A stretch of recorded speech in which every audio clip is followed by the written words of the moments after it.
ये मुहूर्त में आता है कि हमें इसको किस तरह से देखना है गुरुवारम के समय। आप नोट करना चाहें तो कर सकते हैं, काफी इंपोर्टेंट है इसका। जी सर। शायद ज्योतिष ना आता हो मगर इतना आप देख सकते हैं कैलेंडर से भी। जैसे चैत्र मास में नया घर बनाना यानी प्रारंभ करना। यदि आप चैत्र मास में, हिंदू मास आता है ना चैत्र मास, फिर जी उसका सर। आप जी सर। अंग्रेजी मास देख लीजिएगा। जी। ठीक है, कैलेंडर में तो दिया ही हुआ है कि हम्म। चैत्र मास में नया घर बनाना या प्रारंभ करना। हम्म। तो जो करता है, करता यानी गृह मालिक, गृह स्वामी, हम्म। उनको रोग उत्पन्न हो सकते हैं, यानी रोगी वो बन सकते हैं, उनके घर में फिर रोग रहेगा चैत्र मास में। फिर जी सर। वैशाख मास में नवीन गृह आरंभ करने से धन और रत्नों की प्राप्ति होती है, यानी ये मास शुभ है वैशाख। चैत्र रोग देता है, नई शुरुआत आप करते हैं तो चैत्र मास में। वैशाख में यदि आप नई शुरुआत करते हैं तो वो धन धान्य और रत्नों से भर देता है आपको, यानी उसकी प्राप्ति होती है हमें। फिर ज्येष्ठ में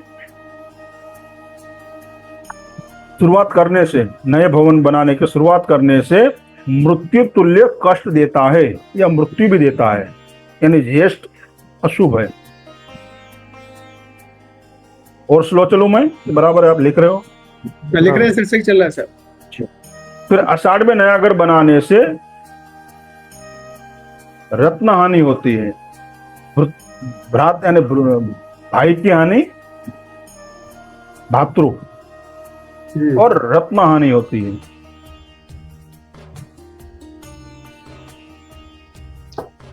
फिर श्रावण में नया घर बनाने से मित्रों का लाभ होता है, मित्रों से लाभ मिलता है आपको।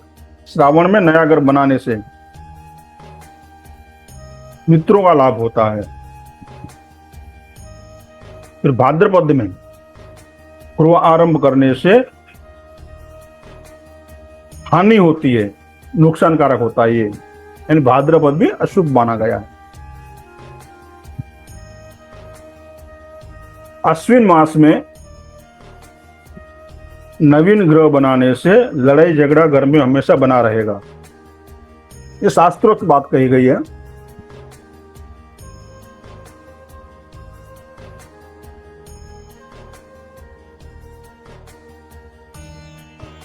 जी। भाद्रपद में नुकसान हानिप्रद, अश्विन मास में लड़ाई झगड़ा रहता है हमेशा घर में। अब देखिए यहाँ अब वास्तु को समझिए। अभी मान लो कि किसी ने अश्विन मास में नया घर बनाने की शुरुआत कर दी, यानी जो हमने अभी खनन विधि की ना परसों, नींव खोदने की शुरुआत, वो घर बनाने की शुरुआत ही है वो मान लो अपनी सुविधा अनुसार हमने देखा चलो भाई अभी समय है, अनुकूलता है, चलो कर लेते हैं, और अश्विन मास में कर ले। उसमें भले उसने कुछ शुभ चुगड़ या वो सब देखा होगा, पंडित से बनवाया होगा जो भी, मगर पंडित शायद ये न जानता हो। ये तो वास्तु से संबंधित बातें हैं ना, मुहूर्त तो निकाल देता है कोई भी। अश्विन मास में भी अच्छे मुहूर्त तो आएंगे ना, कुछ तो होंगे ना। सब निकालते हैं, सब पंडित निकाल रहे हैं। हाँ वही मैं बता रहा हूँ, शादी ब्याह ये सब जो कुछ होता है तो वो मुहूर्त निकाल के देते हैं ना। अभी मान लो पंडित ने मुहूर्त निकाल दिया और आपने या किसी ने अश्विन मास में गृह बनाना शुरू कर दिया, नया भवन खुदाई चालू कर दी, घर बन गया। फिर देश के अच्छे से अच्छे वास्तु शास्त्री से कंसल्ट किया और घर बनाया वास्तु अनुरूप। जैसे जैसे समय बीतता गया, 4 महीना, 6 महीना, 8 महीना, 1 साल, धीरे धीरे घर में झगड़े बढ़ते गए। 1-2 साल जैसे समय बीतते गए वैसे कलेश बढ़ते गया घर में। ये घर मालिक तो सोचेगा यार हमने तो वास्तु के अनुरूप घर बनाया है। ठीक है, सोच तो यही है ना हमारी, हमने तो वास्तु के अनुरूप घर बनाया है, फला को बुलाया था, देश का नामी वास्तु शास्त्री है। ये घर में कलह क्यों है? दिशाएं सब बराबर है, जैसा उन्होंने कहा वैसा सब किया है, रंग रोगान ये वो सब उसके अनुरूप ही है, तो फिर ये क्यों है? फिर और किसी वास्तु शास्त्री को बुलाता है, मान के चलो ऐसा ही होता है जनरली, या कुंडली मुंडली दिखाएगा अपनी ज्योतिष से। जब एक डॉक्टर से फायदा नहीं होगा तो दूसरे के पास तो जाएंगे।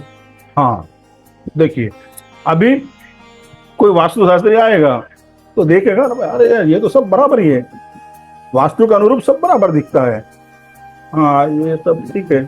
झगड़े हो रहे हैं तो झगड़े का रीजन ये है, मगर यहाँ तो सब ठीक है। भले उसको बताया ना बताया, मगर वो इसे पकड़ नहीं पाएगा कि उसने अश्विन मास में घर की शुरुआत की है तो घर में ये कलर चालू है। सोचिए आप, अब ये कौन पकड़ पकड़ पाएगा? मुझे आप बताइए, आप कौन पकड़ पाएगा अभी से? जो अति जानकार होगा, जिसकी वर्षों से प्रैक्टिस होगी, वो अति जानकार होगा। वैसे लोग 2-4%, 5%, ज्यादा नहीं है आज के समय में। हाँ, कुछ लोग अलग अलग औजार लेके आएंगे। आज तो मार्केट में बहुत सारे औजार है ना, अलग देखेंगे, आगे चेक करेंगे, अपने अनुसार, अपनी विद्या के अनुसार सब करते हैं। कोई रोड लेके आएगा, कोई क्या लेके आएगा, नए नए औजार है मार्केट में आज। मगर ये कैसे पकड़ पाएगा वो कि इसका जो रूट जो है वो अश्विन मास में घर बनाने की शुरुआत की, तो इनकी ये दिक्कतें आ रही हैं। कैसे पकड़ पाओगे मुझे बताइए? मोस्टली जल्दी कोई नहीं पकड़ पाएगा। इसलिए शुरुआत यहाँ से हमें करनी है, समझ के करनी है, मुहूर्त को देख के सबको साथ में रख के चलना है हमें। यदि आप वास्तुशास्त्री हैं, कंसल्टेंट है, प्रोफेशनल है, इन सब बातों का हमें ध्यान रखना चाहिए। हम यदि किसी को सलाह देते हैं उसके एवज में हमें पैसा भी मिलता है, ठीक है, तो हमारा फर्ज बनता है, हमारा दायित्व है कि हम उसे इन सब बातों से अवगत कराएं।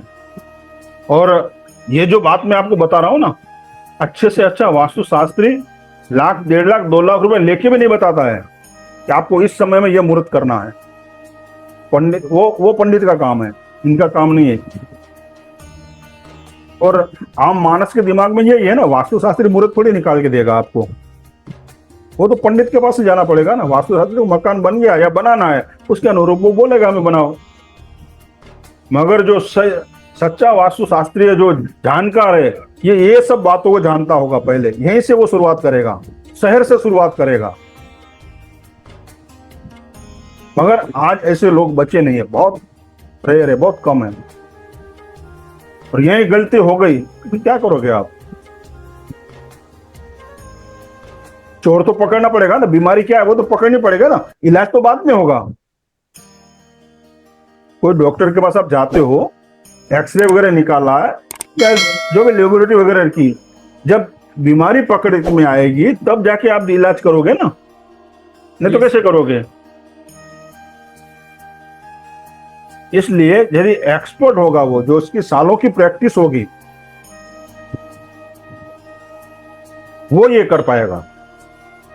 यदि वो भी उनके गुरुजन का आशीर्वाद रहा, आपकी किस्मत अच्छी रही, तो ये चोर मिलेगा, अन्यथा नहीं मिलता है।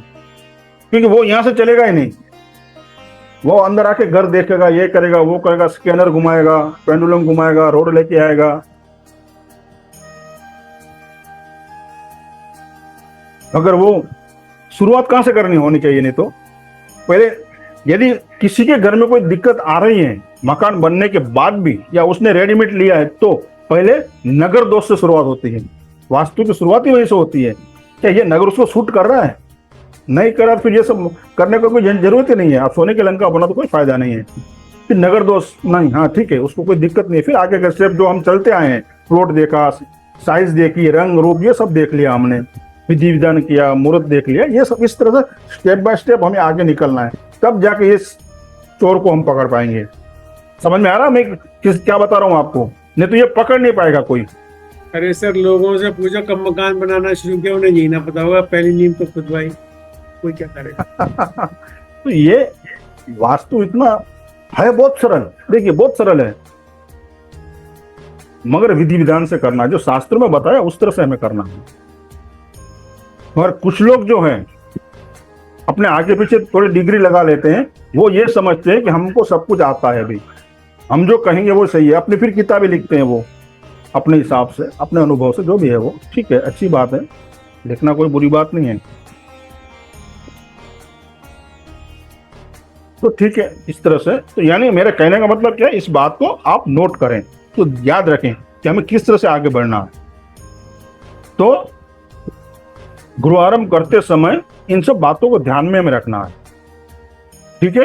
तो अश्विन मास में नवीन ग्रह बनाने से लड़ाई झगड़ा घर में हमेशा रहेगा। फिर कार्तिक में गृह प्रवेश या नूतन ग्रह बनाने से धन धान्य की प्राप्ति होती है, ये शुभ है। कार्तिक में नूतन ग्रह बनाने से या नवीन ग्रह बनाने की शुरुआत करने से धन धान्य की प्राप्ति होती है। तो सर ये शुरुआत और मुहूर्त दोनों में ये महीने काम करेंगे या जी, बिल्कुल। मुहूर्त के लिए है? ना, ये अभी हम गृह आरंभ की बात कर रहे हैं। अच्छा, गृह आरंभ कब करना है इसकी बात कर रहे हैं। फिर गृह प्रवेश में वो अलग से हम पूरा देखेंगे वो। ठीक है सर। अभी मार्गसर में धन वृद्धि करने वाला होता है, वो धन वृद्धि देता है। मार्गसर में यदि आपने शुरुआत की तो फिर किसमें से? कार्तिक में? मार्गशीर्ष कहते हैं ना। अच्छा, हाँ ठीक है। मार्गशीर्ष। हाँ हाँ। फिर पौष मास है ना, मार्गसर के बाद पौष। जी, ये सर ये मार्च में क्या होगा सर? धन वृद्धि होती है, ये शुभ अच्छा। माना गया है। धन धान्य देता है। जो मैंने सुना है मार्ग सबसे श्रेष्ठ होता है, इसलिए फिर देखो, पौष मास में सर पौष- मार्च को अगेन भी बोलते हैं, अगेन। क्या बोलते हैं? मार्गशीर्ष हमारे यहाँ मार्गशीर भी कहते हैं, मार्गशीर्ष। अगहन बोलते हैं, अगहन अगहन। अच्छा, हो सकता है एरिया वाइज फर्क हो थोड़ा। ये धन वृद्धि देने वाला है मार्गशीर्ष। ठीक है सर। फिर पौष मास, ठीक है सर, पूस। तो उसमें यदि शुरुआत करते हैं हम तो हमेशा चोरों का भय रहेगा, या चोरी भी हो सकती है घर में। चोर है सर कहा जाता है मार्ग सबसे श्रेष्ठ महीना होता है, ये सही है क्या? आपके ऑडियो में कुछ दिक्कत है सौरभ जी। मैं ये 2 माह कंप्लीट कर लूं, उसके बाद में आप प्रश्न करना, ठीक है? ठीक है। हाँ जी। फिर माघ में जी। अग्निभय रहता है, घर में आग लगना, छोटे मोटे ऐसे बनाव बनते रहते हैं माघ में किया तो। फिर फाल्गुन में लक्ष्मी वृद्धि कारक होता है। फाल्गुन 12वां महीना जो है धन धान्य और लक्ष्मी वृद्धि कारक होता है। तो इस तरह से चंद्रमास इनका फल है ये, कि इन मास में शुभ है, इस मास में अशुभ है।